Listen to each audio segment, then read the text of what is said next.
타인의 삶에 흔들리지 않고 자신을 지키는 법. 공동의존자 더 이상은 없다. 제22장. 모든 바람에 흩날리지 마라. 너무 서두르지 마라. 나는 반응하는 사람이다. 어느 날 사무실에 앉아 있는데 불현듯 그런 생각이 강하게 내 머릿속을 파고들었다. 나는 사람들이 반응한다는 것에 대해 토론하는 것을 들었지만 그때까지 내가 얼마나 즉각적으로 반응하며 살아왔는지를 깨닫지 못했던 것 같다. 나는 다른 사람의 감정과 행동, 문제, 그리고 생각에 대해 반응했다. 나는 그들이 무엇을 느끼고 생각하고 혹은 행동하고 있는지를 추측하며 거기에 반응했다. 나는 내 감정과 생각, 그리고 내 문제에 대해 반응했다. 내 장점은 위기 상황에 적극적으로 반응하는 것이라는 생각이 들었다. 나는 내 삶에서 일어나는 거의 모든 일들을 위기 상황으로 여겼다. 그래서 나는 과도하게 반응했다. 거의 히스테리와 유사한 정체를 알 수 없는 극도의 당혹감이 많은 시간 동안 내 안에서 만들어지고 있음을 느꼈다. 때때로 나는 소극적으로 반응하기도 했다. 내가 안고 있는 문제가 심각한 것이라면 나는 종종 그것을 부정하는 방법으로 대처했다. 나의 의식과 환경의 범주에 들어와 있는 거의 모든 것에 반응했다. 내 삶은 온통 다른 사람의 삶, 다른 사람의 소망, 다른 사람의 문제, 다른 사람의 단점과 다른 사람의 성공, 다른 사람의 성격에 반응하는 것이 되어버렸다. 악취가 심하게 나는 쓰레기 봉투처럼 내가 질질 끌고 다녔던 낮은 자존감마저도 내가 취하는 반응 가운데 하나였다. 나는 아무나 혹은 아무 것이나 나를 마음대로 잡아당기도록 초대하고 허락한 조정줄에 매달린 꼭두각시 같았다. 공동의존자는 대개 반응하는 사람이다. 우리는 분노와 죄책감, 수치심, 자기 혐오, 걱정, 상처, 통제하려는 태도, 돌보려는 행동, 우울, 자포자기, 그리고 격한 감정을 가지고 반응한다. 우리는 두려움과 불안으로 반응하기도 한다. 우리 중 어떤 이들은 사람들에게 둘러싸여 있는 상황이 고통스럽고 여러 큰 집단에 속해 있는 것이 고문을 당하는 것처럼 괴로워서 지나치게 반응한다. 물론 환경에 즉각적으로 반응하고 대응하는 일은 정상적인 행위이다. 반응은 삶에 빠질 수 없는 구성 요소이자 상호작용의 한 부분이며 살아있음과 인간다움을 드러내는 요소다. 그러나 공동 의존자인 우리는 자신을 스스로 혼란스럽게 하고 정신을 분산시킨다. 사소한 일이든 큰 일이든 그 일들은 우리를 정상 궤도에서 벗어나게 하는 힘을 가지고 있다. 그리고 급하게 반응하고 나서 다시 대응하는 태도는 일이 최선의 방향으로 진행될 수 있는 기회를 차단한다. 우리는 자신에게 상처를 입히는 방식으로 다급하고 강박적으로 반응하며 대응해 왔는지도 모른다. 하지만 다급하고 강박적인 감정을 느끼는 것만으로도 우리는 상처를 받는다. 우리는 자신을 계속 위기 상황으로 내몬다.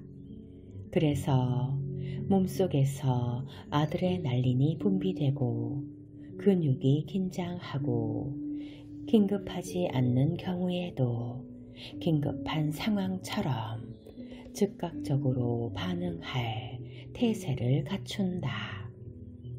누군가가 어떤 행동을 한다. 그러면 우리는 그것에 되받아 칠 만한 무언가를 해야만 한다. 누군가가 어떤 말을 한다. 그러면 우리는 그 말에 되받아 칠 만한 무언가를 말해야 한다. 누군가가 어떤 감정을 느낀다. 그러면 우리도 그 사람처럼 그런 감정을 똑같이 느껴야 한다. 우리는 우리에게 다가온 첫 느낌에 빠져 헤어나지 못하게 된다. 우리는 우리의 의식에 처음 생성된 생각을 계속 떠올리며 꼬리에 꼬리를 물고 생각을 확장해 나간다. 입에서 튀어나오는 첫마디의 말을 내뱉고 그것 때문에 자주 후회한다. 우리는 맨 처음 마음에 떠올랐던 일을 아무 생각 없이 즉각 행동에 옮긴다. 그것이 문제다. 우리가 어떤 상황 가운데 있을 때 과연 무엇을 해야 하는지, 그 상황을 어떻게 극복할 수 있는지에 대해 적절하게 고민해 보는 절차를 생략한 채 반응하는 것에만 급급하다. 우리의 감정과 행동은 우리의 환경 안에 속한 모든 사람과 모든 일에 의해 촉발되고 통제되기 시작한다. 어떻게 보면 우리는 우리가 스스로 해야 할 일을 다른 사람이 우리에게 지시하도록 간접적으로 허용하고 있는 것이다. 그 말은 우리가 우리 자신의 삶에 대한 통제력을 상실했다는 뜻이다. 우리는 통제당하고 있는 것이다. 우리가 그런 식으로 반응하며 살게 되면 우리 자신에게 가장 바람직한 방향으로 생각하고 느끼고 행동할 수 있게 하는 신이 우리에게 부여한 개인적인 능력을 상실한다.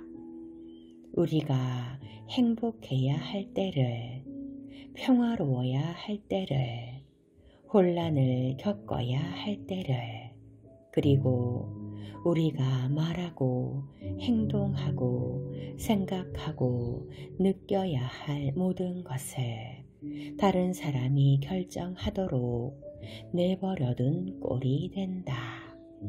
우리는 종잡을 수 없는 환경 속에서 평화를 누릴 권리를 박탈당한다. 우리는 폭풍 가운데 있는 종이처럼 모든 바람에 이리저리 흩날린다. 내가 어떤 식으로 반응하는지 한 가지 예를 들어보겠다. 내 사무실은 집 안에 있고 나는 2명의 어린 자녀를 두고 있다. 내가 일을 하고 있을 때 종종 아이들은 야단법석을 떨며 이 방 저 방을 돌아다니기 시작한다. 그들은 싸우고 뛰고 부엌에 있는 것들을 닥치는 대로 꺼내 먹고 마시면서 집안을 엉망으로 만들어 버린다. 맨 처음 본능적으로 튀어나오는 나의 반응은 아이들에게 그만해라고 날카롭게 비명을 지르는 것이다.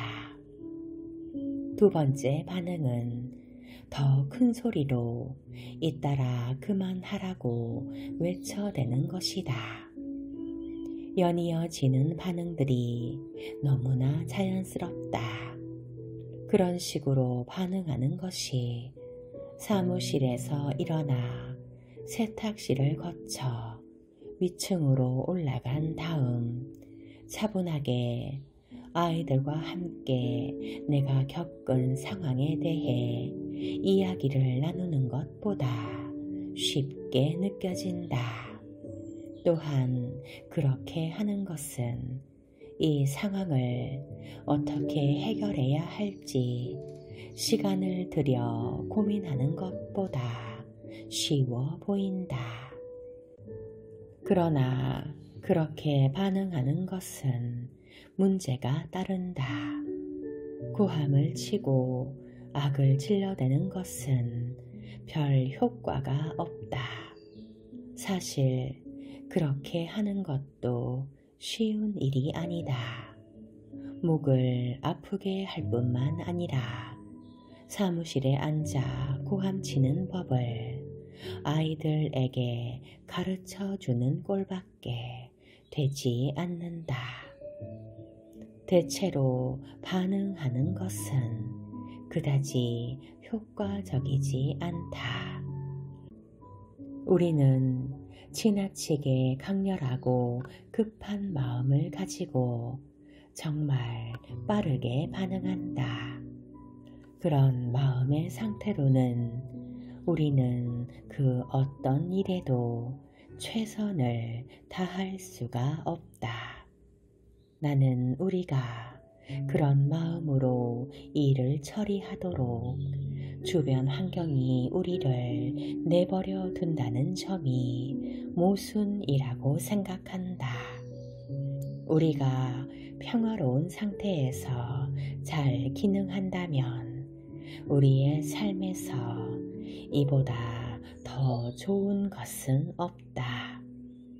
상황이 아무리 우리를 미치게 할지라도 그렇게 행동한다고 해서 나아지지 않는다.